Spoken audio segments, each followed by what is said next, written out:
ইসলাম ধর্মের প্রাণকেন্দ্র সৌদি আরবে চাঁদ দেখা কমিটি 1446 হিজরি সনের পবিত্র ঈদুল ফিতরের চাঁদ দেখার প্রস্তুতি শুরু করে দিয়েছে। আরব সহ মধ্যপ্রাচ্যের সব দেশগুলির নাগরিকরা এই মুহূর্তে কিন্তু ঈদের আনন্দে মেতে উঠেছেন এবং ইতিমধ্যেই মক্কা মদিনাতে ঈদুল ফিতর উদযাপন করার জন্য জোর কদমে প্রস্তুতি চলছে।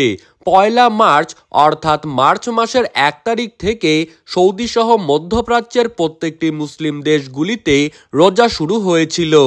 এই অবস্থায় বাংলাদেশ ও ভারতে কবে দেখা যাবে ঈদের চাঁদ তা নিয়ে কিন্তু সৌদি আরব থেকে এইমাত্রই চলে আসলো সব থেকে বড় খবর। এবং ভারত ও বাংলাদেশে কবে পালন করা হবে খুশির ঈদ, এই বিষয়ে কি জানিয়ে দিল বর্তমানে চাঁদ দেখা কমিটি, তাই কিন্তু আমি আপনাদেরকে জানিয়ে দেব এই ভিডিওটির মাধ্যমে।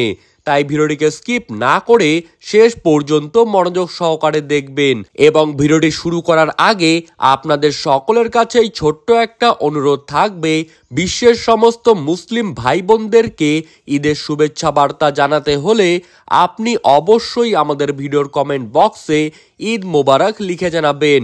আর এই রকমই ভালো খবরের আপডেট পেতে হলে অবশ্যই আমাদের ইউটিউব চ্যানেলটিকে সাবস্ক্রাইব করে রাখবেন। তো চলুন এক নজরেই দেখে নেওয়া যাক। সৌদিতে যেদিন চাঁদ দেখা যায় এর পরের দিন সাধারণত বাংলাদেশ সহ দক্ষিণ এশিয়ার দেশগুলিতে চাঁদের দেখা পাওয়া যায়। রমজানের 1 মাস রোজা পালন শেষে এই দিন কিন্তু আসে পুরস্কার, কৃতজ্ঞতা এবং আনন্দের বার্তা নিয়ে। পবিত্র কুরআনে বলা হয়েছে রোজা রাখার মাধ্যমে কিন্তু মানুষ আত্মশুদ্ধি লাভ করে এবং ঈদের দিন আল্লাহ কিন্তু তার বান্দাদের ক্ষমা করে দেন। 2025 সালে সৌদিতে রমজান শুরু হয়েছিল পয়লা মার্চ অর্থাৎ শনিবার দিন। এরপর 29টি রোজা পূর্ণ হবে 29শে মার্চ শনিবার দিন। আর এই শনিবার রাতে যদি সৌদিতে চাঁদ দেখা যায় তাহলে কিন্তু ঈদুল ফিতর সৌদিতে উদযাপন করা হবে 30শে মার্চ রবিবার।